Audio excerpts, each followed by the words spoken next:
সকলকে আজকের ক্লাসে স্বাগতম। আজকে আমরা বল নিয়ে আলোচনা করব।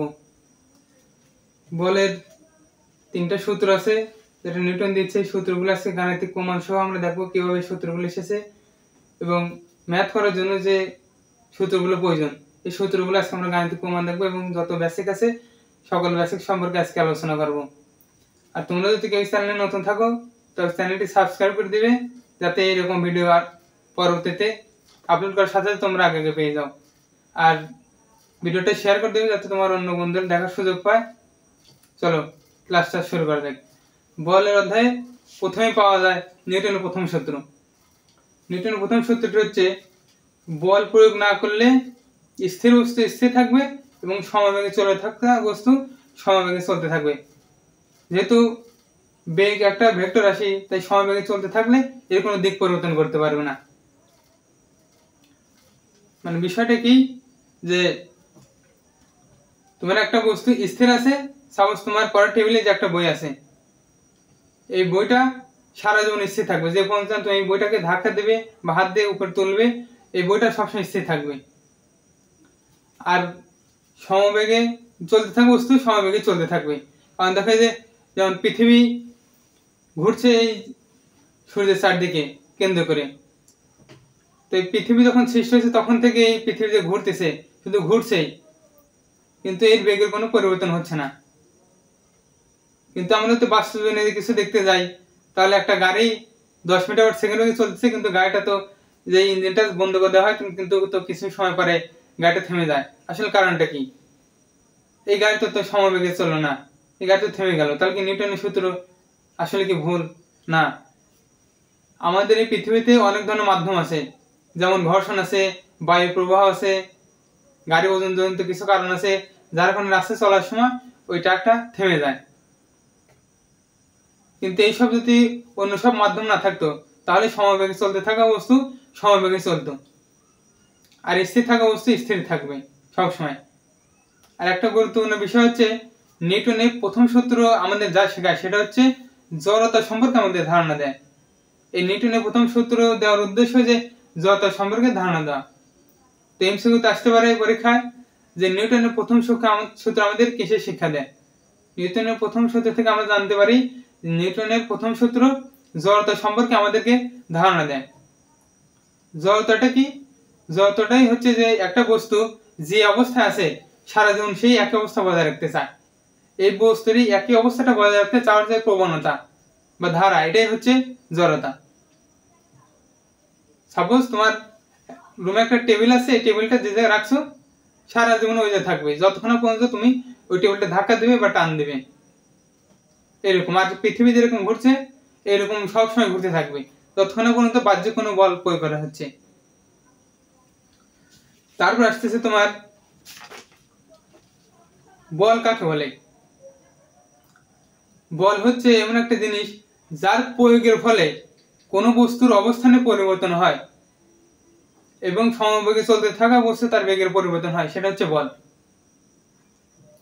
যেমন তোমার টেবিলের উপর একটা বই আছে, এই বইটাকে যখন তুমি ধাক্কা দেবে বা টান দিবে বা উঁচু করবে তখন এই যে ধাক্কা দিয়ে উঁচু করা বা টান দেবে এটা হচ্ছে বল। এই বল প্রয়োগের কারণে তোমার এই বস্তু বইটা ছিল আগে টেবিলের পর এখন তোমার হাতে চলে আসছে বা ধাক্কা দিছো পাশে কিছু দূর চলে গেছে। এটা হচ্ছে বলের কারণে তুমি বল প্রয়োগ করছো দেখেই ওর অবস্থানে কিছুটা পরিবর্তন হচ্ছে। আর সমবেগে চলতে থাকা বস্তুর তার বেগের পরিবর্তন হয়। বিষয়টা কি? একটা গাড়ি সাপোজ একটা ট্রাক, এই ট্রাকটা 10 মিটার/সেকেন্ড বেগে চলছে, কিন্তু কিছুদূর সামনে একটা পথচারী দেখার কারণে যাতে অ্যাক্সিডেন্ট না হয় ওই ট্রাকটা এখন থামাবে যাতে যাত্রীটা যাতে কোনো দুর্ঘটনা না ঘটে। তার কারণে যে ব্রেকটা চাপবে এই ব্রেকটা হচ্ছে একটা বল। এই ব্রেক জনিত বলের কারণে গাড়িটা থেমে যায়, মানে তার বেগের পরিবর্তন হয়। যা গেছিল 10 মিটার/সেকেন্ড কিছু দূর আস্তে আস্তে বেগ কমতে কমতে যায় হারে 0, মানে গাড়িটা থেমে গেছে। তাহলে যার প্রয়োগের ফলে বল হচ্ছে যার প্রয়োগের ফলে কোনো বস্তুর অবস্থানে পরিবর্তন হয় এবং সমবেগে চলতে থাকা বস্তুর তার বেগের পরিবর্তন ঘটায় বা বেগের পরিবর্তন হয়, সেটা হচ্ছে বল। এইসব বিষয় ছোটখাটো জিনিস মুখস্থ করার দরকার নাই, খালি বিষয়টা মাথায় রাখো যে জিনিসটা কি হচ্ছে। আর মুখস্থ করলে কোনদিন মনে থাকবে না। এই জিনিসগুলো তুমি কল্পনা করো যে একটা বস্তু স্থির ছিল, তাকে ধাক্কা দেওয়ার কারণে বা বস্তুতে বল প্রয়োগের কারণে তার স্মরণ হয়েছে, আর গাড়িটা ব্রেক করার কারণে থেমে গেছে। তাহলে যার প্রয়োগের ফলে বস্তুর অবস্থানে পরিবর্তন হয় এবং সমবেগে চলতে থাকা বস্তুর তার বেগের পরিবর্তন ঘটায়, সেটা হচ্ছে বল। আর এই পৃথিবীতে মানে মহাবিশ্বে 4 প্রকারের বল পাওয়া যায়। মৌলিক বল প্রকৃতিতে 4টি পাওয়া যায়। 4টি কি কি? 1 নম্বর হচ্ছে মহাকর্ষ বল, 2 নম্বর হচ্ছে তড়িৎ চৌম্বকীয় বল, 3 হচ্ছে তোমার দুর্বল নিউক্লিয় বল, আর 4 নম্বর হচ্ছে সবল নিউক্লিয় বল। দেখা যাক এই বলগুলো কি। মহাকর্ষ বল, এই মহাবিশ্বের যে কোনো দুটো বস্তুর মধ্যে যে বল সেটা হচ্ছে মহাকর্ষ বল। সাপোজ এই দুটো বস্তু আপাতত মনে হচ্ছে যে এরা একজন আরেকজনকে টানতেছে না, কিন্তু এরাও পরস্পরকে তাদের এই ভরের কারণে কিছুটা টানতেছে, কিন্তু আমরা খুব বলের মানটা খুব ছোট থেকে অনুমান করতে পারতেছি না।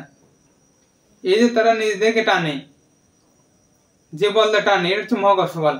মানে মহাবিশ্বের যে কোনো দুটো বস্তুর মধ্যে যে আকর্ষণ বল সেটা হচ্ছে মহাকর্ষ বল। যেমন চন্দ্র এবং সূর্য, এদের মধ্যে আকর্ষণ বল মহাকর্ষ বল। পৃথিবী এবং সূর্যের মধ্যে আকর্ষণ বল, এটা মহাকর্ষ বল। মহাকর্ষ বলের কারণে তারা তোমার একে অপর থেকে ছিটকে চলে যাচ্ছে না, একটা নির্দিষ্ট কক্ষপথে ঘুরতেছে, এই মহাকর্ষ বল। সাপোজ পৃথিবী আর তোমার চাঁদের যে বল, এটা মহাকর্ষ বল। সূর্য আর আমার এই মার্কারের যে একটা আকর্ষণ বল, সেটা মহাকর্ষ বল। তুমি আর তোমার পড়ার টেবিলের মধ্যে যে পড়া আকর্ষণ বল, এটা হচ্ছে তোমার মহাকর্ষ বল। মানে মহাবিশ্বের যে কোনো দুটো বস্তুর মধ্যে যে আকর্ষণ বল, এটা হচ্ছে মহাকর্ষ বল। আর তড়িৎ চৌম্বক বা বিদ্যুৎ চৌম্বক বলটা কি? এটা আসলে বইতে কোনো সংজ্ঞা দেওয়া নেই, কিন্তু তোমরা এইভাবে যদি পরীক্ষা আসে এইভাবে সংজ্ঞা দেবে যে তড়িৎ শক্তি বা বিদ্যুৎ শক্তির কারণে যে আকর্ষণ বলটা সৃষ্টি হয় সেটা হচ্ছে তড়িৎ চৌম্বকীয় বল। বিষয়টা নোট করে রাখো, কারণ এই জিনিসটা বইতে দেওয়া নাই, কাজে লাগবে। তাহলে কথাটা কি, যে সংজ্ঞাটা তড়িৎ চৌম্বক বল ও বিদ্যুৎ চৌম্বকীয় বল সংজ্ঞা কিভাবে দিবে? যে তড়িৎ বা বিদ্যুৎ শক্তির দ্বারা যে বল সৃষ্টি হয় সেটা হচ্ছে তড়িৎ চৌম্বকীয় বল বা বিদ্যুৎ চৌম্বকীয় বল। যেমন চিরুনি দিয়ে মাথা চিরুনি করার পরে এই চিরুনিতে কিছু তড়িৎ চৌম্বক বল আধান রূপে জড়ো হয়, তখন তুমি যদি একটা কাগজ পৃষ্ঠা ছিঁড়লে, খাতা থেকে ছিঁড়ে ওই চিরুনিটা ওই ধরার সাথে সাথে কাগজটা চিরুনির সাথে চলে আসবে। এই যে একটা আকর্ষণ বল, এটা হচ্ছে তড়িৎ চৌম্বকীয় বল। আর তড়িৎ চৌম্বকীয় বলটা একমাত্র বল যে বলে আকর্ষণ এবং বিকর্ষণ দুইটাই থাকে। আর অন্য পৃথিবীতে অন্য কোনো বল নাই যে আকর্ষণ এবং বিকর্ষণ দুইটা করতে পারে।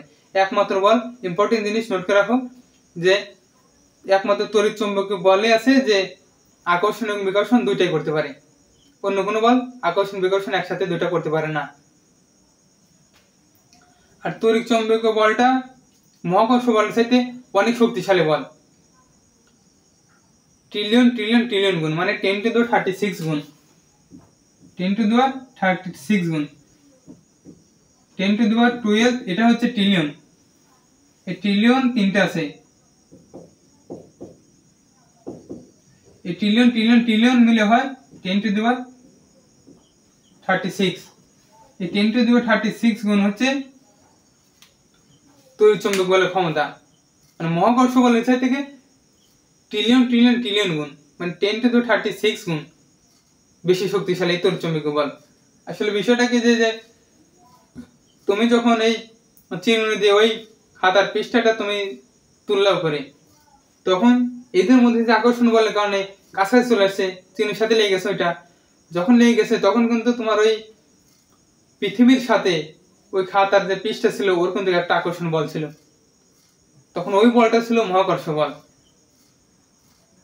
কিন্তু এই মহাকর্ষ বলকে ভেদ করে এই তড়িৎ চৌম্বকীয় বলের কারণে ওই কাগজটা একসাথে চলে আসছে। তাহলে এদের বোঝা গেল যে মহাকর্ষ বলের চাই থেকে তড়িৎ চৌম্বকীয় বলটা বেশি শক্তিশালী, 10⁻36 গুণ। এরপর আছে দুর্বল নিউক্লিয় বল। দুর্বল নিউক্লিয় বলের কোনো সংজ্ঞা বইতে দেওয়া নেই। এটা ইম্পর্টেন্ট জিনিস, আমি সংজ্ঞাটা বলে দিচ্ছি, নোট করে রাখো, কাজে লাগবে। যে বলের দ্বারা তেজস্ক্রিয় নিউক্লিয়াস থেকে বিটা রশ্মি নির্গত হয় বা ইলেকট্রন নির্গত হয় সেই বলকে দুর্বল নিউক্লিয়ার বল বলে। আবার বলছি, যে বলের দ্বারা তেজস্ক্রিয় নিউক্লিয়াস থেকে বিটা রশ্মি বা ইলেকট্রন নির্গত হয় সেই বলটা হচ্ছে দুর্বল নিউক্লিয়ার বল। দুর্বল দেখে মনে হতে পারে যে এটা মনে হয় আসলেই দুর্বল, কিন্তু না, এর নামটা দুর্বল বলা হয়েছে কারণ এটা সকল যে নিউক্লিয়ার বলটা আছে তার থেকে দুর্বল, কিন্তু এটা মোটে মহাকর্ষ বলের জন্য অত দুর্বল নয়। আর এই সৃষ্টি জগতে সবচেয়ে দুর্বল বল হচ্ছে মহাকর্ষ বল। এটা এমসিকিউতে আসে বারবার যে সবচেয়ে দুর্বল বল কোনটি, মহাকর্ষ বল হচ্ছে সবচেয়ে দুর্বল বল। তাহলে দুর্বল নিউক্লিয়ার বলটা এটা মহাকর্ষ বলের চাই থেকে কত গুণ শক্তিশালী? এটা মহাকর্ষ বলের চাই থেকে তোমার লিখে 10⁻12 মানে ট্রিলিয়ন গুণ শক্তিশালী। তোমার এই যে দুর্বল নিউক্লিয়ার বলটা এটা তোমার অল্প দূরত্বে কাজ করে। দুর্বল নিউক্লিয়ার বলটা 10⁻18 মিটার এই অল্প দূরত্বে কাজ করে। মানে 1 মিটার তো সাপোজ এইটুকু হবে 1 মিটার, এইটুকু যদি 1 মিটার হয় তাকে দেখো কত দিয়ে এই 1 লেখার পরে সাপোজ 1 10⁻18 মানে এই 1কে 10⁻18 দ্বারা 10⁻18 দ্বারা ভাগ করা হচ্ছে, মানে এই 1-এর পরে 18টা শূন্য আছে, উপরে 1 নিচে 1-এর পরে 18টা শূন্য এই পর্যন্ত আছে। তাহলে কতটা ক্ষুদ্র হতে পারে? এত একবারে চোখে দেখা যায় না, এত ক্ষুদ্র দূরত্বে কাজ করে এই দুর্বল নিউক্লিয়ার বলটা। তারপরে আসি সবল নিউক্লিয়ার বল। সৃষ্টি জগতের সবচাইতে শক্তিশালী বল হচ্ছে সবল নিউক্লিয়ার বল, এর সাথে শক্তিশালী কোনো বল নাই। সবল নিউক্লিয়ার বলটাও খুবই অল্প দূরত্বে কাজ করে, 10⁻15 মিটার, 10⁻15 মিটার, খুবই অল্প দূরত্ব। এর সাইড থেকেও খুবই অল্প দূরত্ব, দুর্বল নিউক্লিয়ার বলের সাথে খুব অল্প দূরত্বে কাজ করে। এটা কাজ করে কি সেটার সংজ্ঞাটাকে দিইনি, এর সংজ্ঞাটা বইতে দেওয়া নেই, সংজ্ঞাটা সবাই নোট করে রাখো। সবল নিউক্লিয়ার বলের সংজ্ঞা হচ্ছে নিউট্রন এবং প্রোটন যে আকর্ষণ বলের মাধ্যমে পরস্পরের সাথে আবদ্ধ থাকে বা লেগে থাকে সেটা হচ্ছে সবল নিউক্লিয়ার বল। আবার বলছি, সবল নিউক্লিয়ার বল হচ্ছে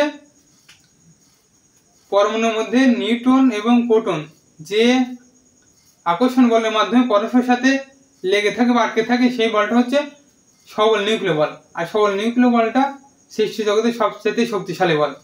এটা খুব অল্প দূরত্বে কাজ করে, মাত্র 10⁻15 মিটারের মধ্যে, খুবই অল্প। মানে একটা পরমাণুতে দেখা যায় না, অণুবীক্ষণ যত দেখা লাগে, তার মধ্যে আবার নিউট্রন প্রোটন থাকে আরো গভীরে, নিউক্লিয়াসে থাকে। সেই নিউক্লিয়াসের মধ্যে কিছু জায়গা আছে, ওই জায়গাতে ওর আকর্ষণ মাধ্যমে পরস্পর লেগে থাকে। আর এই শক্তিটা অনেক, এই শক্তিটা প্রায় তোমার যে মহাকর্ষ বল তার সাথে অনেক, কারণ এটা সৃষ্টি জগতের সবচেয়ে বেশি শক্তিশালী বল এটা। এই বলটা তোমার যে ভিতর যে ইলেকট্রন আর প্রোটন আছে, নিউট্রন আর প্রোটন আছে, এটার মধ্যে প্রচন্ড শক্তিতে আটকে থাকে। এই বলটা হচ্ছে মহাকর্ষ বলের তুলনায় প্রায় 100 গুণ বেশি শক্তিশালী। মানে তড়িৎ চৌম্বকীয় বল তো 10⁻6 গুণ, তড়িৎ চৌম্বকীয় বল 10⁻36 ট্রিলিয়ন ট্রিলিয়ন ট্রিলিয়ন গুণ। এই তড়িৎ চৌম্বকীয় বলের সাথে কি 100 গুণ বেশি শক্তিশালী এই সবল নিউক্লিয়ার বল। তাহলে বুঝতে পারছো, যেহেতু এই নিউট্রন আর প্রোটন খুবই অল্প দূরত্বে এবং তড়িৎ চৌম্বকীয় বল তো 3 ট্রিলিয়ন গুণ শক্তিশালী, তার থেকে 100 গুণ বেশি শক্তিশালী। তাহলে একটা পরমাণুর মধ্যে এই ক্ষুদ্র জায়গায় এত শক্তিশালী একটা জিনিস থাকে, তাহলে এর মধ্যে কত শক্তি জমা থাকে। তাই যখন পারমাণবিক বোমাগুলো বিস্ফোরিত হয়, যেমন হিরোশিমা নাগাসাকিমায় হয়েছিল একটা বিস্ফোরণ, যার মাধ্যমে পুরো শহরটা তছনছ হয়ে গেছিল, ওই রকম যেমন পাবনা পারমাণবিক বিদ্যুৎ কেন্দ্র তৈরি করা হয়েছে বাংলাদেশে, এর মধ্যে কিন্তু নিউক্লিয়ার বিক্রিয়া হয়, এতে এই সবল নিউক্লিয় বল থেকে শক্তিটা আসে। তখন ওই জায়গায় যদি কোনো কারণে বিস্ফোরিত হয়, ওই জায়গায় যে শক্তিটা আসে পুরো পাবনা জেলা শহর তছনছ হয়ে যাবে। মানে একটা ছোট একটা পিঁপড়া দেখতে পাবে না, এরকম একটা অবস্থা হয়ে যাবে যুদ্ধের ময়দান এই শক্তিটার কারণে। আর ওই জায়গায় যে এতটুকু একটা ছোট একটা তোমার পারমাণবিক চুল্লির মধ্যে এরকম এত শক্তি উৎপাদন করে, সারা দেশের বিদ্যুৎ সাপ্লাই দেবে, এটা কিভাবে সম্ভব? এই পরমাণুর মধ্যে যে সবল নিউক্লিয় বল থাকে, এই বলটাকে ভাঙলে প্রচুর শক্তি পাওয়া যায়, এই শক্তি দিয়েই এত বিদ্যুৎ উৎপন্ন হয়। বুঝেছো? এটা হচ্ছে সবল নিউক্লিয় বল। তারপর আছে সাম্যতাবিহীন বল। সাম্যতাবিহীন বলটা কি? একাধিক বল কোন বস্তুর উপর ক্রিয়া করে যদি সাম্যাবস্থান সৃষ্টি করে, তাহলে সেটা হচ্ছে সাম্যবল। সাম্যবলটা কি? একাধিক বল কোন বস্তুর উপর ক্রিয়া করে যদি সাম্যাবস্থান সৃষ্টি করে, তাহলে সেটা হচ্ছে সাম্যবল। সাপোজ এই জায়গা থেকে একজন টানতেছে এই বস্তুটাকে, একজন এই জায়গা থেকে টানতেছে, একজন এই উপর দিকে টানতেছে, এই তিনজনের টানের ফলে বস্তু এমন একটা অবস্থান আসছে যে বস্তুটা এদিকেও যাচ্ছে না, এদিকেও যাচ্ছে না, ওদিকেও যাচ্ছে না, স্থির হয়ে গেছে, তিনটে বলের কারণে।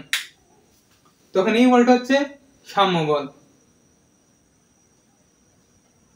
যেমন যখন দড়ির টানাটানি হয়, কিছু খেলা আছে স্কুলে খেলায় দেখা যায় যে রশি টানটানি, একটা রশি এই পাশে কিছু বন্ধুরা টানছে, এই পাশে কিছু বন্ধুরা টানছে, তখন দুই পাশে যখন সমান একটা বল প্রয়োগ হয়, তখন এই রশিটা স্থির থাকে, এদিকেও সরে না, এদিকেও সরে না, এই মাঝামাঝি এরকম স্থির থাকে।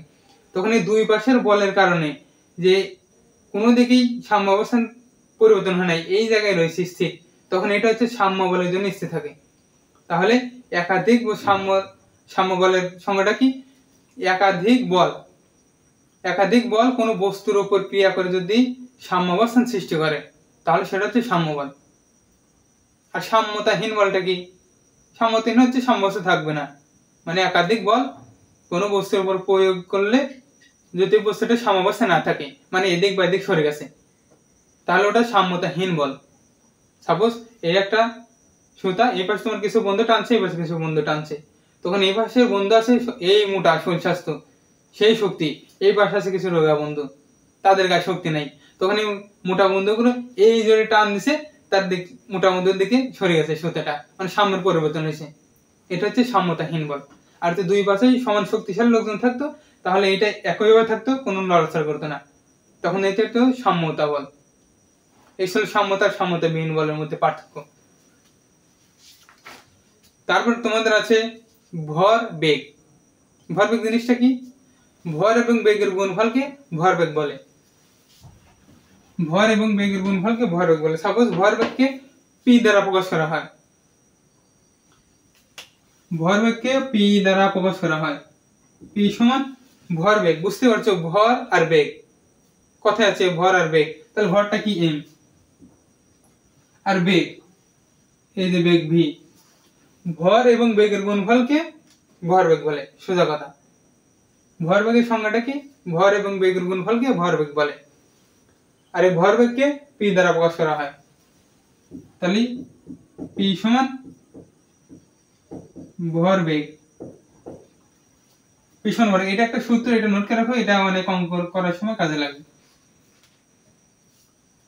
তারপরে সূত্র তো জানলাম, ভরবেগের এককটা মাত্রাটা কি এটি জানাইছি, কারণ একক তো অঙ্ক করার সময় কাজে লাগবে, কারণ প্রতিটা অঙ্কতে একক না দিলে পারে তো 3 মার্কের যদি গতে একটা প্রশ্ন আসে 3 মার্কের, তাহলে তুমি অঙ্কটা সম্পূর্ণ করছো কিন্তু একক লেখো নাই, 1 মার্ক কাটা, 2 দেবে, তাহলে 1 মার্ক শুধু শুধু কাটার দরকার আছে, আমরা এককটা বসাই দেব। আর মাত্রাটা কি? মাত্রাটা এমসিকিউতে প্রচুর আসে, তাহলে দেখেন এককটা কি মাত্রাটা কি। একক পি সমান এম ভি, এম এটা ভর, ভরের একক কি? KG, KG. বেগের একক কি? আমরা দ্বিতীয় অধ্যায়ে পড়ছিলাম, বেগের একক মিটার পার সেকেন্ড, বসাই দাও metre per second, metre per second, এটা কি? একক, এটা হচ্ছে তোমার একক। এইটা হচ্ছে একক। মাত্রাটা কি? মাত্রা যখন প্রকাশ করবো তখন থার্ড ব্র্যাকেটের মধ্যে দেওয়া লাগবে খাতা কলম লেখার সময়, তাছাড়া ভুল কাটা দেবে স্যার। পি সমান মাত্রাটা কি? এই যে কেজি, কেজিটা ভরের একক, আর ভরের মাত্রাটা কি? প্রথম অধ্যায় তোমরা সবাই পড়ে আসছো, দ্বিতীয় অধ্যায়ে আমরা যে ক্লাসগুলো নিছি ওই ক্লাসে আমরা বুঝাইছি তোমাদের যে তোমার ভর ম্যাসের বড় হাতের এমটা হচ্ছে তোমার মাত্রা কেজির, তাহলে বসাও এম। তারপর আসছে মিটার পার সেকেন্ড। মিটারটা কি? দূরত্ব, দূরত্বের একক মিটার। দূরত্ব লেন্থ মানে দূরত্ব, আর লেন্থের বড় হাতের এল দ্বারা প্রকাশ করা হয় এই দৈর্ঘ্যের মাত্রাকে এল। তারপর আছে সেকেন্ড। সেকেন্ডটা কি? টাইম মানে সময়, তাহলে এই সেকেন্ডের মাত্রা হচ্ছে টি, আর এই যে ইনভার্স আছে ইনভার্স, তো এটাই হচ্ছে মাত্রা।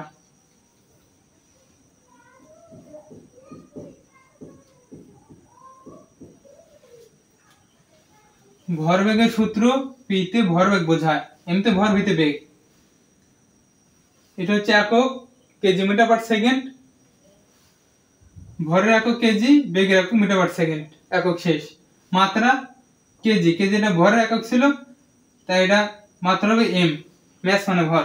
মিটার লেন্থ মানে দূরত্ব, মিটার সেকেন্ড টাইম পার্টি, একক মাত্রা ক্লিয়ার। এই জিনিসগুলো নোট করে রাখো, কাজে লাগবে, কারণ এই জায়গা থেকে তুমি অসংখ্য এমসিকিউ পাবে।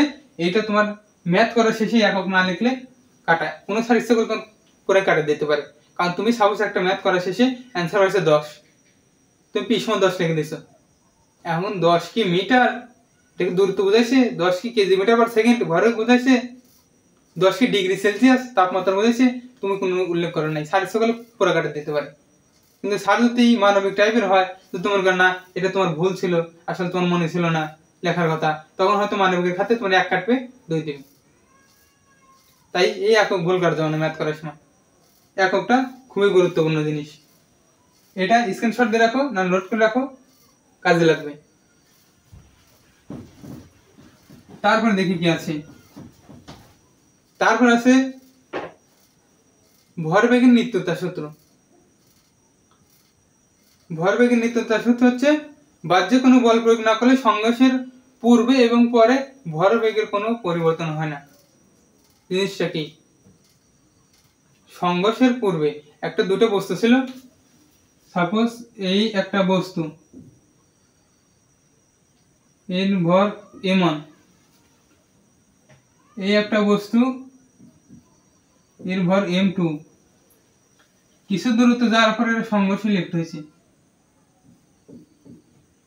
এই সংঘর্ষ লেগে গেছে তাদের মধ্যে সংঘর্ষ, এটা m1 এটা m2।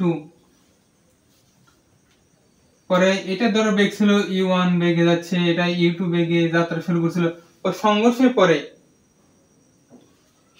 পরে এদের বেগ ধরো মিলিত হয়ে গেছে। সাপোজ দুইটা জিনিস ছিল, এই দুইটা এই অবস্থায় ছিল, কিছু দূর যাওয়ার পরে সাপোজ যাচ্ছে গাড়ি অ্যাক্সিডেন্ট হয়, এভাবে যাচ্ছিল, অ্যাক্সিডেন্ট হওয়ার পরে দুজন একসাথে লেগে এইভাবে চলে গেছে, এটা হচ্ছে সংঘর্ষ।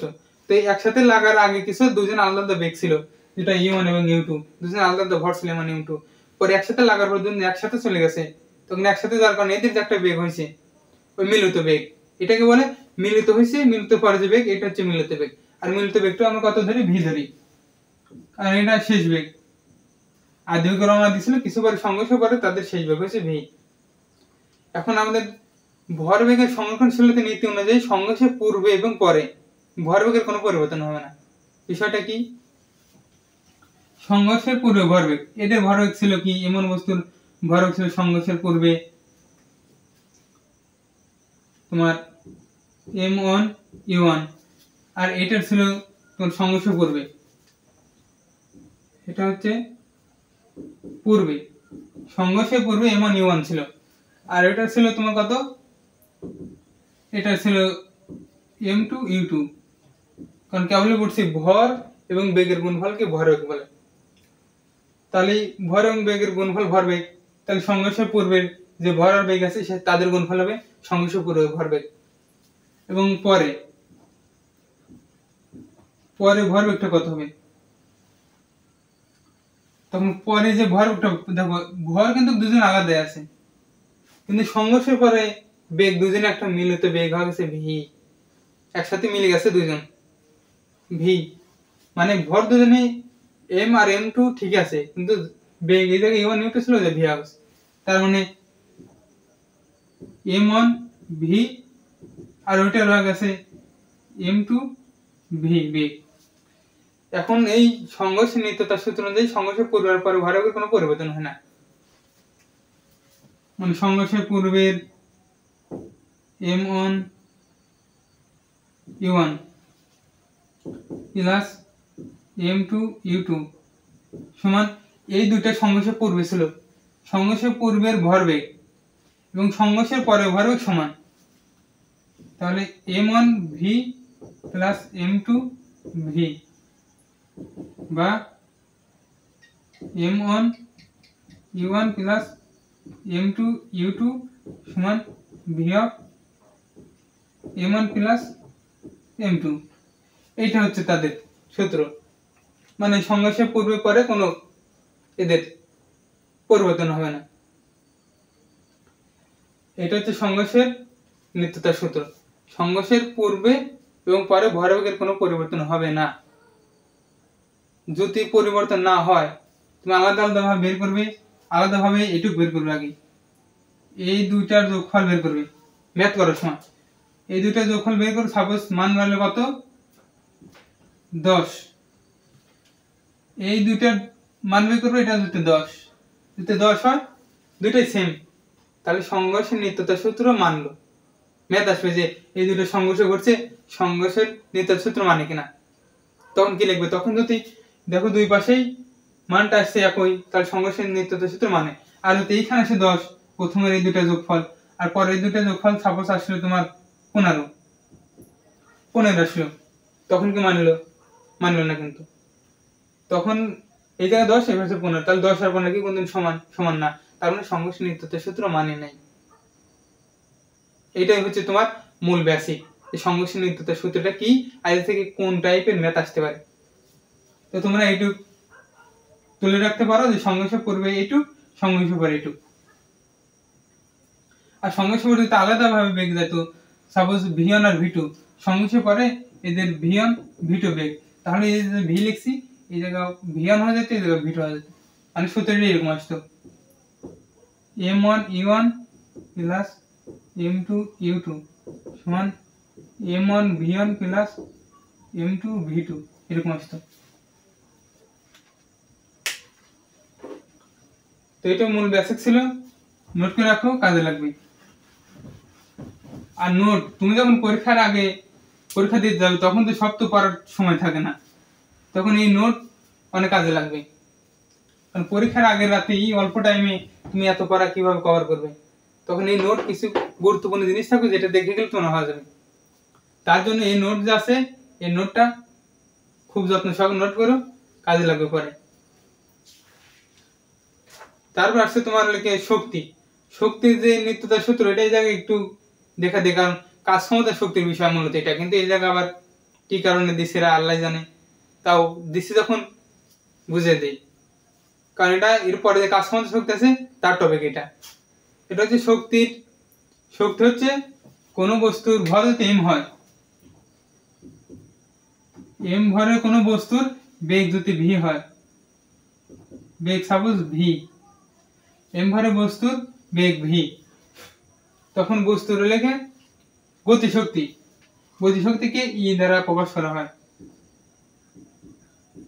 ই কে, এতে কাইনেটিক মানে গতি, ইতে এনার্জি, কাইনেটিক এনার্জি গতিশক্তি ই কে সমান হাফ এম ভি স্কয়ার।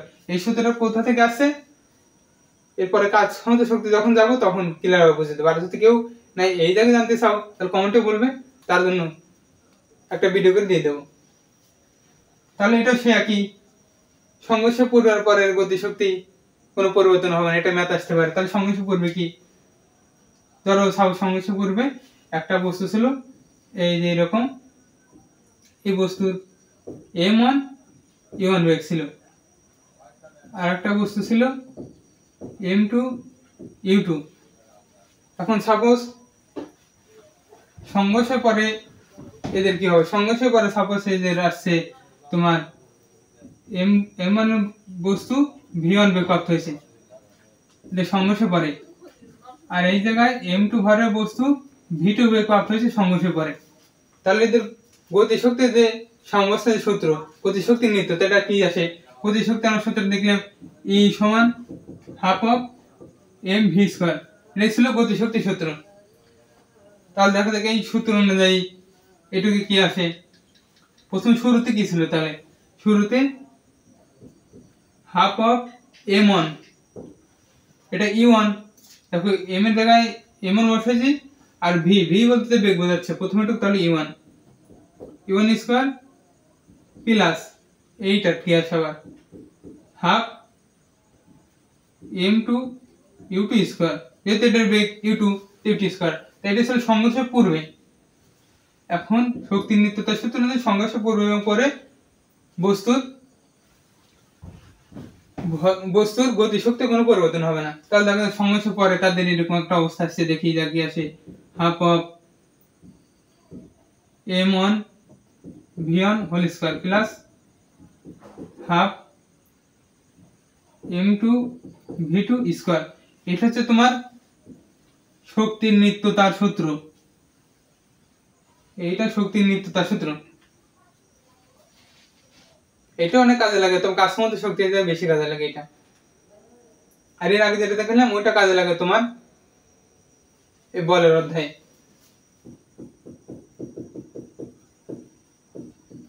এটা ছিল শক্তির সূত্র। তো এটা জাস্ট নোট করে রাখো, যাতে পরের অধ্যায়ে যাতে কাজ মধ্যে শক্তি যাতে কারো কোনো সমস্যা না হয় এই টপিকটা বুঝতে, এটা একটু নোট করে রাখো।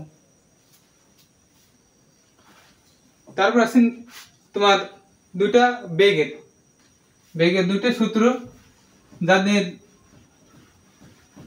একটার বেগ জানা থাকলে আরেকটা কিভাবে বাই করা যায়।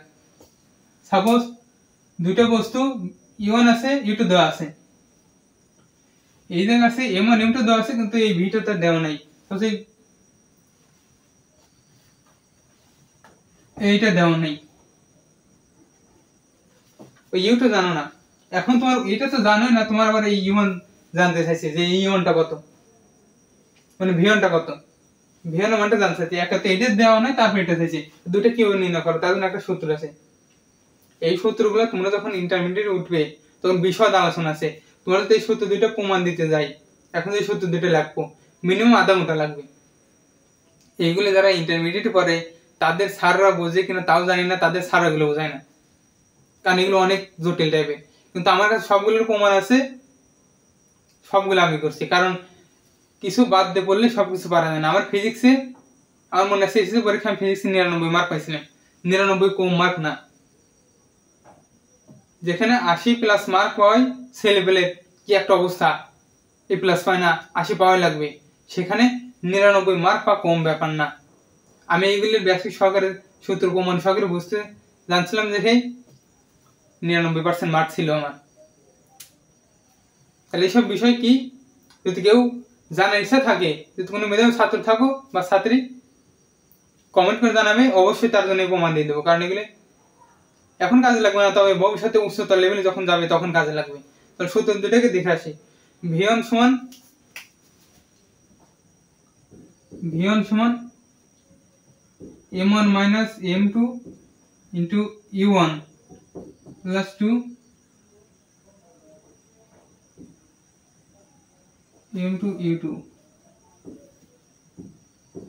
m1 plus m2।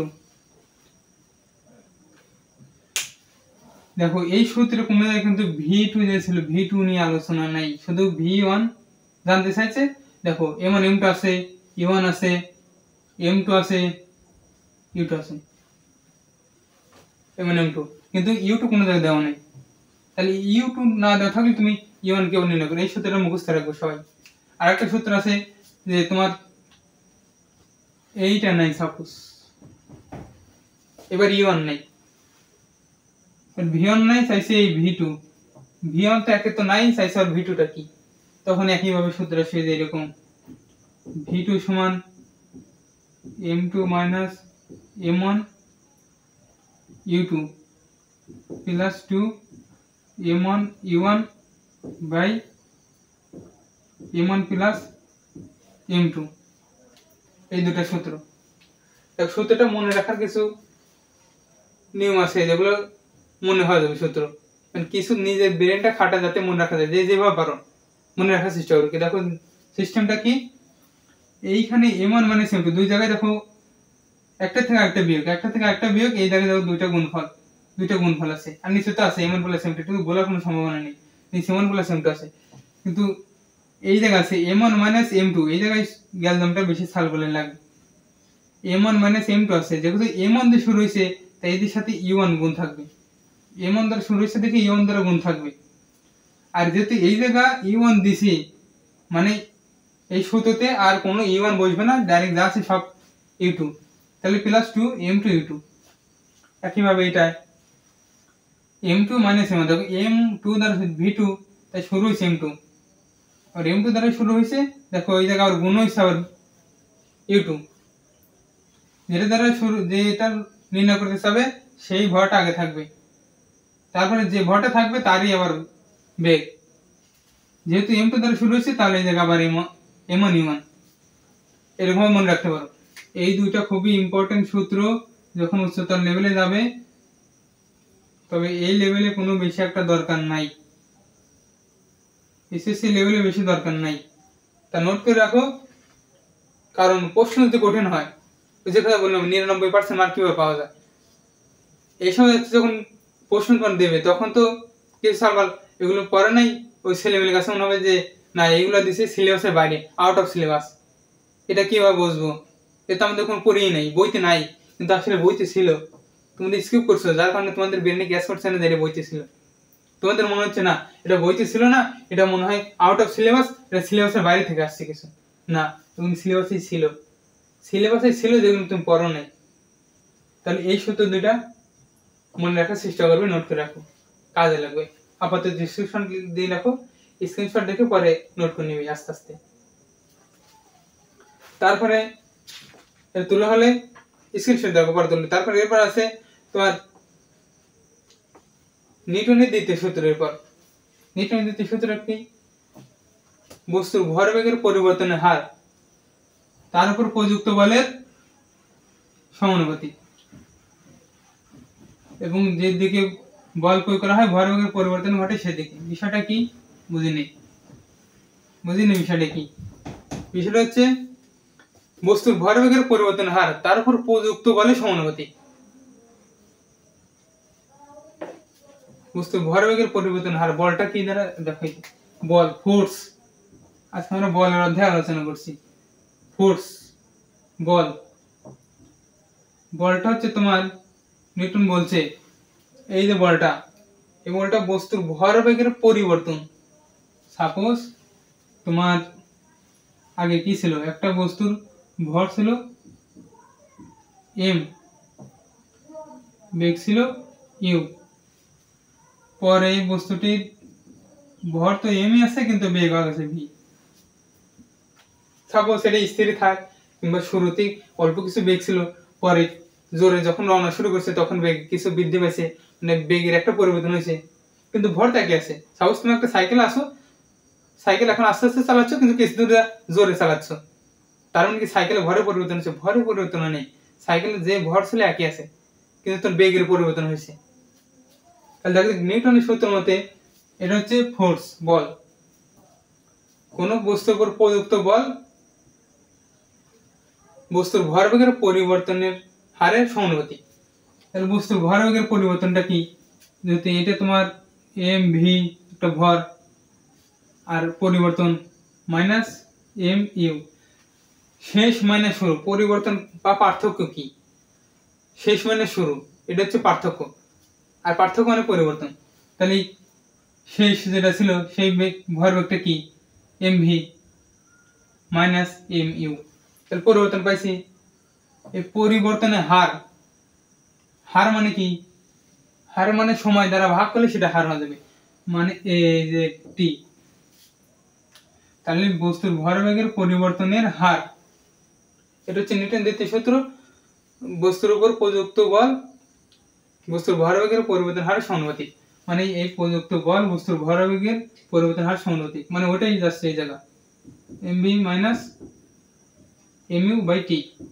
এই দেখো এই যে নিউটনের সূত্র, কোন বস্তুর উপর প্রযুক্ত বল বস্তুর ভর বেগের পরিবর্তনের হারের সমানুপাতিক। পাইছি আসলে দেখুন কি করা যায়, তার সূত্র নেই। এফ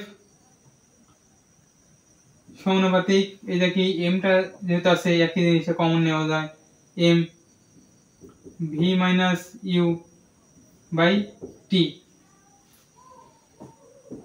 বা এফ সমানুপাতিক v minus u by t, সেনা লাগে না, v minus u by t বেগের পরিবর্তনের হার।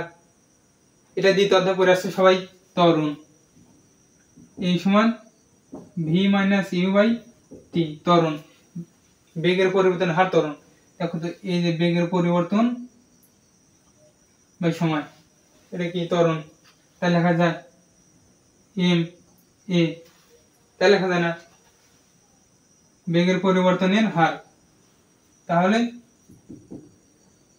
এফ সমানুপাতিক চিহ্ন দিয়ে আমাদের ম্যাথ করা যাবে না, কারণ সমানুপাতিক আর সমান জিনিসটা আলাদা। তার জন্য একটা সমানুপাতিক ধ্রুবক আনতে হবে। সমানুপাতিক ধ্রুবকটা কি, কে আনলাম, সমানুপাতিক ধ্রুবক কে এম এ। এখন এই সমানুপাতিক ধ্রুবকের মান ধরি আমরা 1, কে সমান 1 ধরি, কে সমান 1 ধরে এই সূত্রটা কি আছে, এফ সমান এম এ, কারণ এই যে 1 বসালে 1 এম এর সাথে গুণ হলে এম এ আসবে। আর এফ সমান এই যে এম এ, এটা নিউটন দ্বিতীয় সূত্র, বল ফোর্সের সূত্র এটা, আর এটা হচ্ছে নিউটন দ্বিতীয় সূত্রের গাণিতিক প্রমাণ। সব জায়গায় এরকম ব্যাখ্যা নাই, বইতে নাই, আছে সব বুঝতে পারে না, এই অবস্থা। এই জিনিসটা নোট করে রাখো, কাজে লাগবে। এই জিনিসটা নোট, সবাই নোট, এই জিনিসটা নোট করে রাখবে, কাজে লাগবে।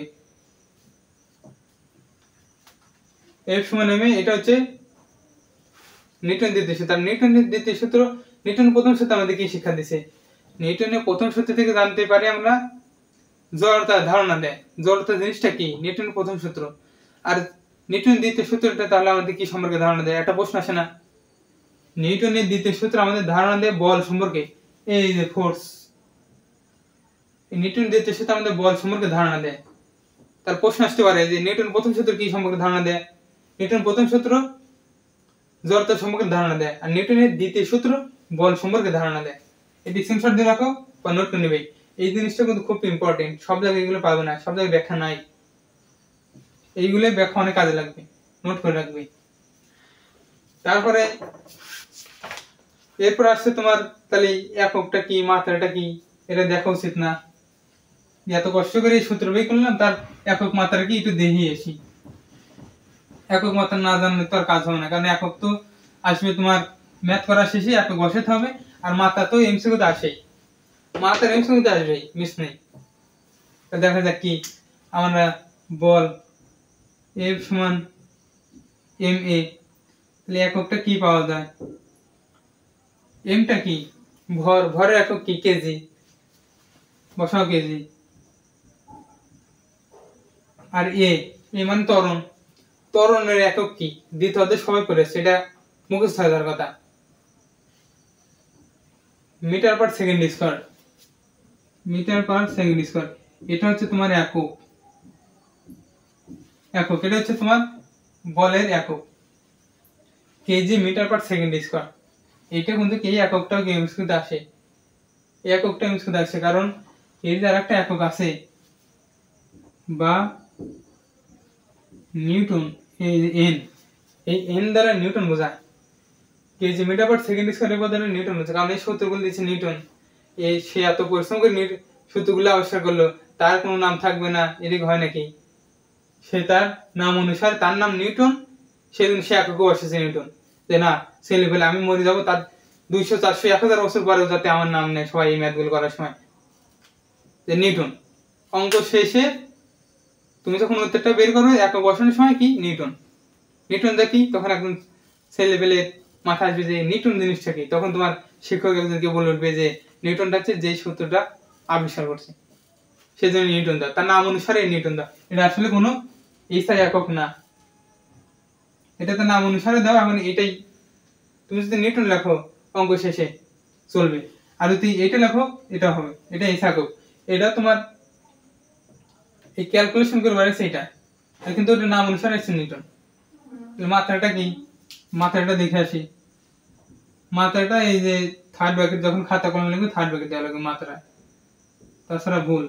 মাত্রা বাড়ি করার সময় দেখো কেজি, এটা কার ভরের একক কেজি, তাহলে ভরের মাত্রাটা কি এম, বড় হাতের এম, বড় হাতের M. Metre per second sir, metre length, length কোন দূরত্ব, তাহলে বোঝাও এল। আর এটা সেকেন্ড টাইম, সেকেন্ডের মাত্রা টি, তাহলে উপর minus two minus two, just এই যে এটা মাত্রা। এই ছিল একক আর মাত্রার মধ্যে সম্পর্ক। এইগুলো কিন্তু খুব ইম্পর্টেন্ট জিনিস, পড়াচ্ছি, নোট করে রাখো। এমন এক সময় আসবে যে এইগুলো তুমি এইটা একক মুখস্থ হয়ে গেছে, এই নিউটন মুখস্থ হয়ে গেছে, এইগুলো মুখস্থ, কিন্তু কিভাবে আসে ভুলে গেছো, মনে নেই, চলবে না, কিন্তু এগুলো নোট করে রাখো, কাজে লাগবে। তারপর আছে তোমার মহাকর্ষ বল। মহাকর্ষ বলটা কি, মহাকর্ষ বল তো আমরা পড়ে আসছি যে মহাবিশ্বে যখন দুটি বস্তুর মধ্যে আকর্ষণ বলে হচ্ছে মহাকর্ষ বল, সংজ্ঞা পড়ে আসছি। তাহলে এইটার যে তোমার সূত্র আছে, সূত্রটা কি, এটা যে সূত্র, এটা হায়ার লেভেলে যা হয় তুমি এর সূত্র প্রমাণ, অনেক বিশাল বিশাল প্রমাণ। তো এই লেভেলে অত বেরেনে চাপ না দিয়ে যে সূত্রটা দেওয়া আছে আমি জাস্ট সূত্রটা লিখে দিচ্ছি। F সমান জি m1 m2 by r square. এটা কি, সাপোজ এই যে একটা বস্তু, এই একটা বস্তু m1, এই যে একটা বস্তু আছে m2, এদের মধ্যবর্তী যে দূরত্বটা, এই দূরত্বটা হচ্ছে r। তখন এদের মধ্যে যে মহাকর্ষ বল, কারণ মহাবিশ্বে যে কোনো দুটো বস্তুর মধ্যে আকর্ষণ বল, ওটা মহাকর্ষ বল। তাহলে এই দুটো যদি বস্তু হয় তাহলে তাদের মধ্যে তো একটা আকর্ষণ বল আছে, তাহলে সেই আকর্ষণ বলটা হচ্ছে F সমান জি m1 m2 by r square. এই জিটা কি, যেটা হচ্ছে মহাকর্ষ ধ্রুবক, আমরা বল প্রমাণ করার সময় কে ধরছিলাম, কে এর মান ধরছিলাম 1, কিন্তু এই মহাকর্ষ বলের ক্ষেত্রে এইটা জি, এটা মহাকর্ষ ধ্রুবক, এর মানটা কিন্তু 1 না, এটা একটা নির্দিষ্ট মান আছে, সেটা হচ্ছে জি সমান 6.67 গুণন 10⁻11 newton metre square per KG square. এটা হচ্ছে তার জির মান, এই মানটা মুখস্থ রাখা লাগবে সবারই। আর এই যে একক আছে, এই জির একক, একক হচ্ছে newton metre square per KG square. এই এককটা যে কতবার এমসিকিউতে আসবে তার কোনো ঠিক নাই, অসংখ্যবার এই এককটা আসে, এমনকি এসএসসি লেভেলে যা হলো এই এককটা প্রচুর আসে।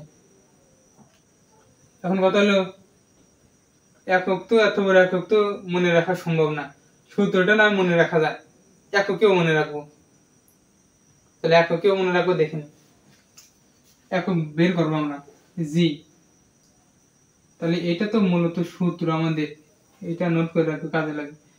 তাহলে যদি বের করতে, তাহলে কিছু এই এফ এর নিচে কিছু না, অন আছে, তাহলে তো আমরা আর গুণ করি, তাহলে আসে F R square, F R square সমান ওই সাইডে কি বসে জি m1 m2, এটা তো আছে নাকি, তাহলে যদি আমরা জি এর এককটা বাই করব তাহলে জিটা আলাদা রাখি, F R square by m1 m2 সমান জি, বা জিটা একটু এই পাশে নিয়ে আসলে ওটা ওই পাশে নেই, F R square m1 m2। এটা কি লেখা যায়, দেখো এফ বলের একক নিউটন, বসাও নিউটন একক, তারপর আছে আর মিটার, কারণ এটা তো ব্যাসার্ধ, ব্যাসার্ধের একক মিটার, তাহলে মিটার স্কয়ার আছে, তাহলে নিউটন মিটার স্কয়ার, আর নিচে m1 m2 কেজি, কেজি দুইটা কেজি, তাহলে দুইটা কেজিতে কেজি স্কয়ার সমান আছে নিউটন মিটার স্কয়ার। আর সূচকের নিয়ম অনুযায়ী কোনটা কিছুতে নিচ থেকে উপরে নিয়ে গুণ করে দিই তাহলে এই পাওয়ারটা মাইনাস হয়ে যায়, এই যে -2। তাহলে newton metre square per KG square, এটা হচ্ছে তোমার একক। তাহলে এককটা কিভাবে বের করা যায় এটা কিন্তু দেখে নেবে। এটা আসলে যে মুখস্থ করে ওই ঠকে, মুখস্থ জিনিস বেশি দিন থাকে না। আর যে এরকম কমন করে ওই সূত্রটা মনে আছে, পরে কিছু লাগবে না, ওই সূত্র থেকেই দুইটা লাইন করলে পরে তৃতীয় লাইনে যা পেয়ে যাবে। 2 লাইন করতে সর্বোচ্চ 10 সেকেন্ড লাগবে, সর্বোচ্চ 10 সেকেন্ড লাগবে 2 লাইন করতে, তাহলে তুমি একটাই পেয়ে যাবে, কোনো ঝামেলা নেই। একটা এমসিকিউর জন্য সময় পাওয়া যায়, তোমাদের তো অনেক সময় পাবে। একটা এমসিকিউর জন্য 1 মিনিট করে সময় দেয়, আর তখন তো তোমার 10 সেকেন্ড, আরো সময় করিও নিস। তাহলে এইভাবে কিন্তু নির্ণয় করা যায় একক। এইগুলো যা করাচ্ছি সব নোট করে রাখো, কাজে লাগবে। আর এই দুইটা জিনিস যদি একটা যদি পৃথিবী হয়, একটা যদি পৃথিবী হয় আর একটা যদি ধরো অন্য কোনো বস্তু হয়, তাহলে সূত্রটা কি আসবে? ধরো একটা পৃথিবী, এই জায়গা আছে তোমার পৃথিবীটা, এইটা আছে পৃথিবী। পৃথিবী যেহেতু বড় তাহলে ভরটাও বড় হাতের এম দেই, আর যেহেতু পৃথিবীর ব্যাসার্ধ বড় তাহলে এই আরটাও বড় দেই। আর তখন কি আসে সূত্রটা? তখন এই সবগুলো ঠিক আছে, শুধু এই যে m1 এর পরিবর্তে দিছি কি, m1 এর পরিবর্তে দিছি বড় m, এই যে সেই বড় m, আর দূরত্বের পরিবর্তে দিছি বড় r, মানে পৃথিবীর ব্যাসার্ধ দিছি।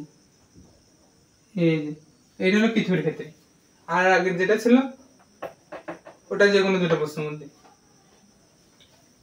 তাহলে এটা তাহলে পৃথিবী, তাহলে ভরটা কি? কথা আসবে যে পৃথিবীর ভর তো জানি না, ব্যাসার্ধ তো জানা নেই, তাহলে কিভাবে কি অঙ্ক করব? পৃথিবীর ভর, পৃথিবীর ভর এগুলো এমসিকিউতে আছে। পৃথিবীর ভর বড় হাতের m সমান, পৃথিবীর বড় হাতের m সমান 5.98 গুণন 10⁻24 কেজি। আর ব্যাসার্ধ পৃথিবীর ব্যাসার্ধ বড় হাতের r সমান আসতেছে তোমার 6.37 গুণন 10⁻⁻⁰ মিটার। 6.37 গুণন 10⁻⁶ মিটার মানে 6370 কিলোমিটার, প্রায় 6400 কিলোমিটারই এটা আসছে পৃথিবীর। এটা হলো পৃথিবীর ভর, এটা হচ্ছে ব্যাসার্ধ। এই সূত্রগুলা মনে রাখবে, এইগুলো কিন্তু প্রচুর ম্যাথ আসে, কারণ এটা এমন একটা অধ্যায় থেকে শুধু ম্যাথ এসব।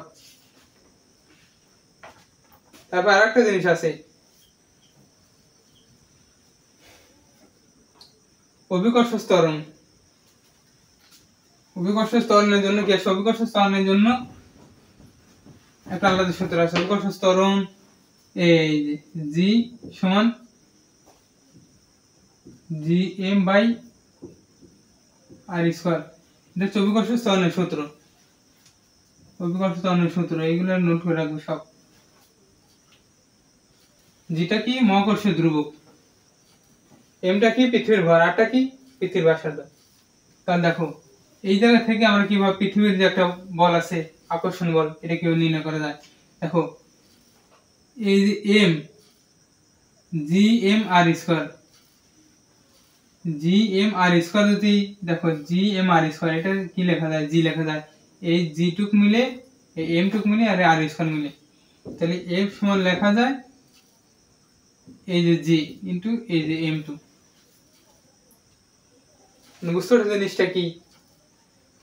পৃথিবী পৃষ্ঠ থেকে সাপোজ এত উচ্চতায় এই মার্কারটা আছে, এখন এই মার্কারের যে পৃথিবীর যে আকর্ষণ বল টানছে, এটা কি? অভিকর্ষ ত্বরণ কাজ করছে। অভিকর্ষ ত্বরণ মানে মার্কারের ভরটা m2 মার্কারের ভর, তাহলে f সমান mg। আর যদি মার্কারের ভরটা m ধরো, মার্কারের ভর m ধরলে তাহলে f সমান mg।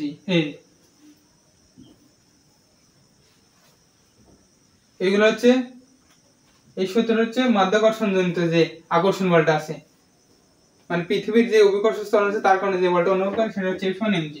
কিভাবে আসে এগুলো কিন্তু বিস্তারিত বোঝাচ্ছি, সব মনোযোগ সহকারে দেখবেন, কারণ এইগুলো ভুলে গেলে কিন্তু চলবে না, এগুলো অনেক ইম্পর্টেন্ট জিনিস, নোট করে রাখবে। একসময় দেখে সব কিছুই মনে নাই, সব ভুলে গেছো, কিন্তু পরীক্ষার আগে যে নোট খাতা আছে এক নজরে এই নোট খাতা দেখলে পারে সব মনে হয়ে যাবে, এই এগুলো তো দেখছি, এগুলো তো পারি, এগুলো তো দাউদ ভাই পড়াইছিল, এগুলো পারি, তখন পরীক্ষার সময় কাজে লাগবে এগুলো।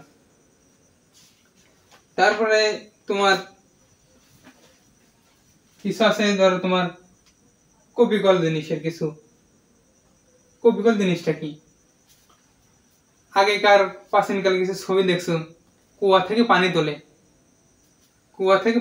তখন এরকম একটা কিছু থাকে, তার সাথে রশি বাঁধা থাকে, এক মাথা থেকে বালতি, এক মাথায় একজন মানুষ রশি ধরে রাখে, তখন ওই সুতা আস্তে আস্তে ঢিলে বালতিটা কুয়ার মধ্যে যায়, তারপরে এই পাশ থেকে মানুষটা ওই রশিতে টান দেয়, টান দেওয়ার ফলে যে ফোর্স, যে বলটা প্রয়োগ করলো, এই বলের প্রয়োগের কারণে এই জায়গা থেকে পানি আস্তে আস্তে করে তোলা শুরু করে।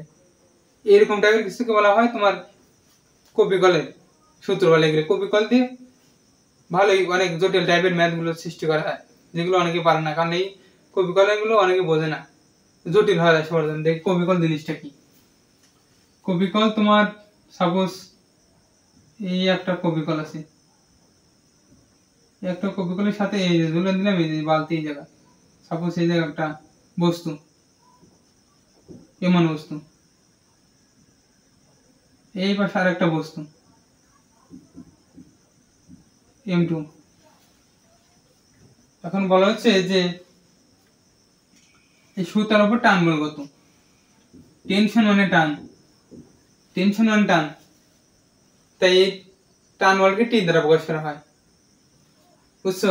টান বলকে টি দ্বারা প্রকাশ করা হয়।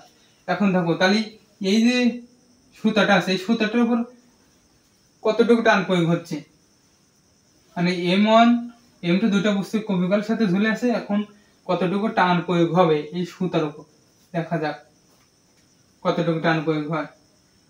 দেখো এই বস্তুটা কিছুদূর নিচে নেমে আছে,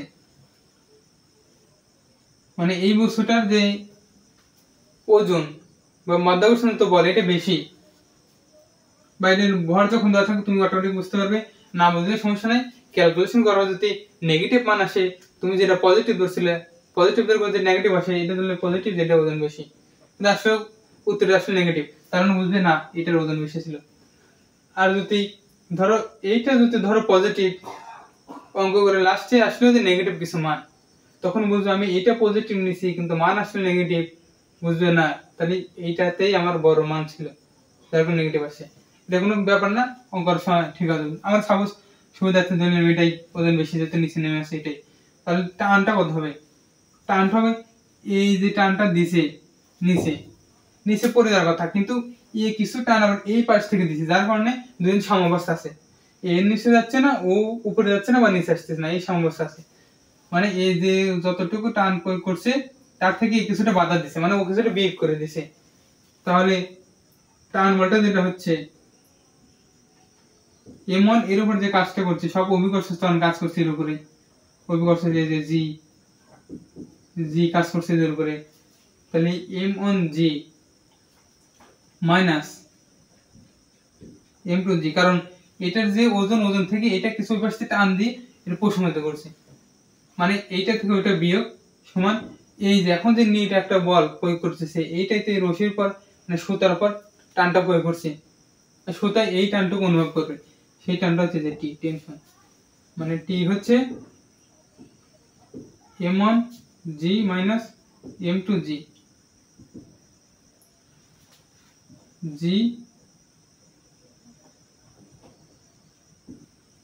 G M1 মাইনাস M2 টি, টি হচ্ছে এইগুলোর যে সূত্র, আসল সূত্র সব জায়গায় খাটবে না, এটা তোমার ব্রেন খাটানো লাগবে, ব্রেন খাটা, তারপর এই সূত্রটা তোমার বের করতে হবে। আমি যে সূত্রটা বক্স আগে দিলাম সব জায়গায় সূত্রের কাজ লাগবে তা না, এমন হতে পারে তোমার এই জায়গা বস্তুটা ভর এই জায়গা বেশি, তখন এই M2টার সামনে চলে আসবে এরকম। এটা সাপোজ একটা উদাহরণ দিছি, শুধু মনে রাখো। যখন ম্যাথ করবে তখন আস্তে আস্তে বোঝা যাবে সব কিছু।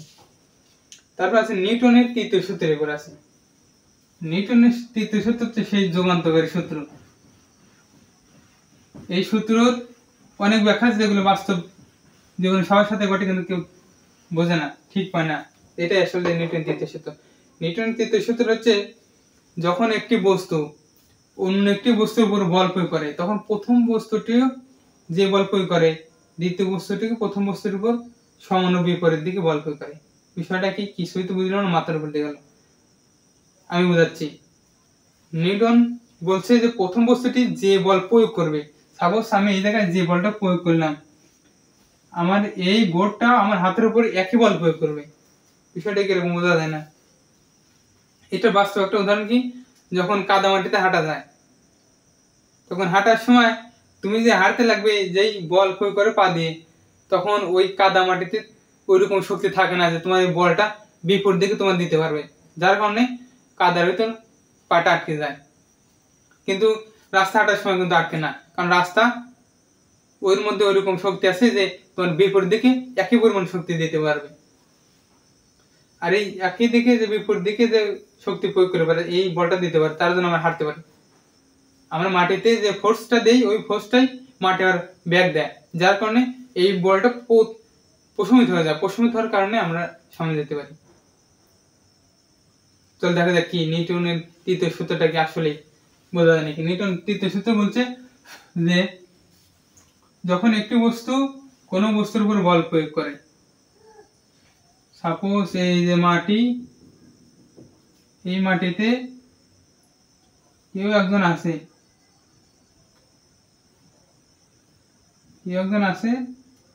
সে এই যে তার পা দিয়ে এই জায়গা ফোর্স দিচ্ছে, সে যদি এইদিকে ফোর্স দেয় তখন এই যে মাটি আছে সেই মাটিটা আবার এইদিকে ফোর্স দিবে, মানে তুমি যে দিক দিবে তার বিপরীত দিকেও দিবে, যার কারণে তুমি হাঁটতে পারবে। এখন দেখা যাক বলছে নিউটন যে বল প্রথম বস্তুটি যে বল প্রয়োগ করে দ্বিতীয় বস্তুটিকে প্রথম বস্তুটির উপর একই বল প্রয়োগ করে, তবে বিপরীত দিকে। তুমি যদি এই দিকে বল প্রয়োগ করো ওই দিক থেকে বল প্রয়োগ করো, তাহলে একটা পজিটিভ হলে একটা নেগেটিভ। সাপোজ এর মধ্যে গ্রাফ আকারে বোঝা যায়। মূল বিন্দু এই যে দুটো অক্ষ, এখন তুমি যদি এই দিকে বল প্রয়োগ করো এই দিকে করলে তাহলে পজিটিভ, তখন ও কি এই দিকে করবে না নেগেটিভ? দেখো এই অক্ষটা পজিটিভ ধনাত্মক দিক, কিন্তু এই অক্ষরটা তো নেগেটিভ, অক্ষর পরিবর্তন হচ্ছে বিপরীত দিকে আছে, 180 ডিগ্রি অ্যাঙ্গেল ঘুরে গেছে, নেগেটিভ।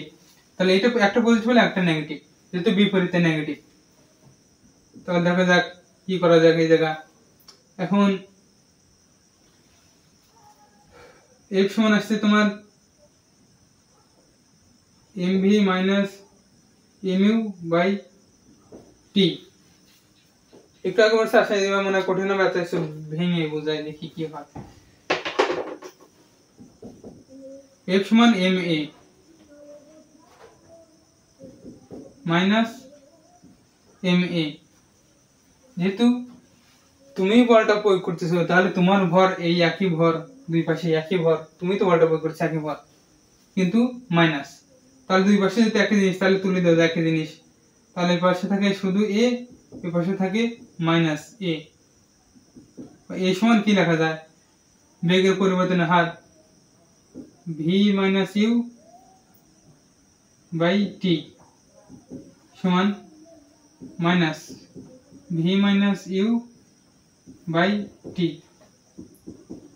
যেহেতু একই সময় ধরে ক্রিয়া করবে, তুমি যতক্ষণ ধরে বলটা প্রয়োগ করবে ও ততক্ষণ তোমার বল প্রয়োগ করবে, তুমি পাওয়ার সরে নেবে ও আর বল প্রয়োগ করবে, মানে এই সময়টা একই। তুমি যদি 5 সেকেন্ড ক্রিয়া করো ও 5 সেকেন্ডই তোমার উপর বিপরীত দিকে প্রতিক্রিয়া বল করবে। তাহলে যেহেতু দুইটা একই জিনিস তাহলে দুই পাশ থেকে একই জিনিস তুলে দেওয়া যায়। তাহলে v মাইনাস u সমান এই দেখো প্লাস ছিল প্লাস ওয়ান এসে মাইনাস v, মাইনাস ওয়ান এসে প্লাস u, তাহলে এটা কি আসতেছে দেখো মাইনাস গুলো এক পাশে নিয়ে আসি আর প্লাস গুলো এক পাশে নিয়ে যায়, মানে সবগুলো একসাথে আনি। এই পাশে v আছে ওই পাশে v আবার কেন সবগুলো একসাথে আনা, v মাইনাস v আছে তাহলে এই পাশে আসলে প্লাস v, সমান এই জায়গা আছে ইউ, ইউটা রেখে দিয়ে এই জায়গা মাইনাস ইউ, ওই পাশে গেলে প্লাস ইউ, তাহলে আসতেছে কি এই জায়গা, তাহলে আসতেছে তোমার দেখো এই যে 2v বা 2v সমান 2u। সুতরাং 2v 2u, 2 যদি উঠে দেওয়া যায় তাহলে v সমান u, v সমান u। বুঝছো? এটা হচ্ছে নিউটনের তৃতীয় সূত্রের প্রমাণ, v সমান u। একটা বস্তু তুমি যে বল প্রয়োগ করবে ও তার বিপরীত দিকে যে বল প্রয়োগ করবে, এর প্রমাণটা কি? v minus u। তুমি যদি ওর উপর একটা বস্তু যদি কত বেগে ধাক্কা দেবে, ও একই বেগে ধাক্কা দেবে। তুমি যদি 0 ধাক্কা দিচ্ছ না, ও দেবে না, এ পাশে 0 বসে 0, তুমি 10 দিলে ও 10 দেবে। এটা হচ্ছে নিউটনের তৃতীয় সূত্রের ব্যাখ্যা। এগুলো কিন্তু নোট করে রাখো, সব ক্লাসে এগুলো সব সারা বোঝায় না, কেউ সব পারবেও না আর নাই বইতে। এগুলো খুব ইম্পর্টেন্ট জিনিস। এটাতে কিন্তু জড়তার প্রথম সূত্র প্রমাণ পাওয়া যায়। কারণ জড়তার প্রথম সূত্রটা কি? তো জড়তা হচ্ছে তুমি বেগ দিবা, তাহলে ও সেই একই বেগে পাবে। তুমি বেগ দিচ্ছ না, ও স্থির থাকবে। তুমি ওর কোনো বল প্রয়োগ করো না, ওর কোনো বেগ হয় নাই, 0 বেগ, তাহলে ওরও 0 হবে। কারণ ইউ সমান 0 হলে দেখো এই জায়গাতে ইউ সমান 0 বসা দেই, তাহলে ভি সমান 0 আসতেছে। কারণ এই দেখো এই জায়গা ভি সমান ইউ, তাহলে ইউ যখন 0 এই জায়গায় বসাইছি তাহলে ভি সমান তো 0 হয়ে যাবে। প্রথম সূত্র ব্যাখ্যায় দেখতে দেওয়া, নোট করে রাখো এটা।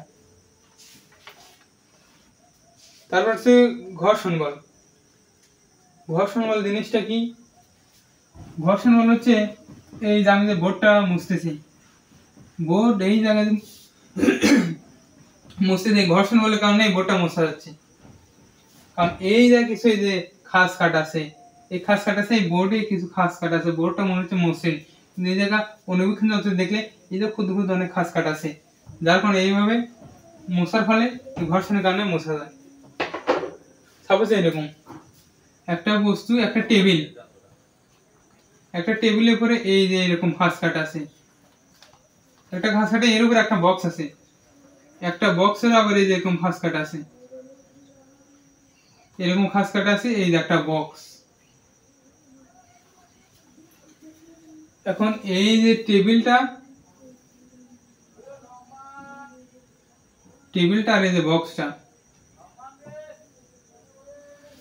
এদের মধ্যে দেখো যখন এই বক্সটা এদিক ধাক্কা দেবে তখন এই যে সব জায়গা আটকে যায়, আটকে যাওয়ার কারণে ঘর্ষণ যেতে চায় না। তখন রাস্তাঘাটে কিছু গাড়ি যখন চলাফেরা করে, রাস্তায় যে তোমার পেজ ঢালা দেওয়া হয় খোয়া দিয়ে, এইগুলো কিন্তু দেওয়ার কারণ হচ্ছে যাতে এরকম ঘর্ষণটা বৃদ্ধি পায়। চাকা, গাড়ির যে চাকা থাকে এর মধ্যে খাস কাটা দেওয়া হয় যাতে গাড়িটা ব্রেক করার পর যাতে এরকম ভাবে আটকে যায়, মানে ঘর্ষণের কারণে যাতে গাড়িটা থেমে যায়। ঘর্ষণ যদি না থাকতো, যখন তুমি দেখবে কিছু যাদের সাইকেল আছে বা যাদের পুরানো গাড়ি আছে, দেখবে চাকা যখন মসৃণ হয়ে যায়, তুমি যেখানে চলো না কেন শুকনার পর তার চাকা ঘোরে, আগে না ব্রেক করো, স্লিপ খায় একদিক চলে যায়, থামে না, মানে ঘর্ষণ নেই। তুমি যত মসৃণ জিনিস দেখো না কেন, এদের মধ্যে এরকম অনুবীক্ষণ যত দেখলে এরকম কিছু একটা দেখা যাবে, যার কারণে আটকে যায়। সাপোজ আমি যদি হাত দিয়ে এরকম করি, আমার হাতের এই যে ফিঙ্গার আছে, কিছু ছোট ছোট খাস কাট আছে, আর এই বডি কিছু, যার কারণে এই যে এরকম ভাঁজের সাথে ভাঁজ মিলে এইভাবে আটকে যায়, সজাতে চায়। এটা ছিল ঘর্ষণ। আর ঘর্ষণ, এই পৃথিবীতে 4 প্রকার ঘর্ষণ বল পাওয়া যায়। 4 প্রকার ঘর্ষণ বল কি?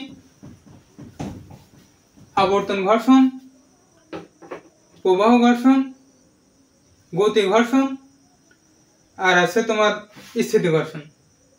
স্থিতি ঘর্ষণ, গতি ঘর্ষণ, আবর্ত ঘর্ষণ, প্রবাহী ঘর্ষণ, 4টা ঘর্ষণ পাওয়া যায়। স্থিতি ঘর্ষণটা কি?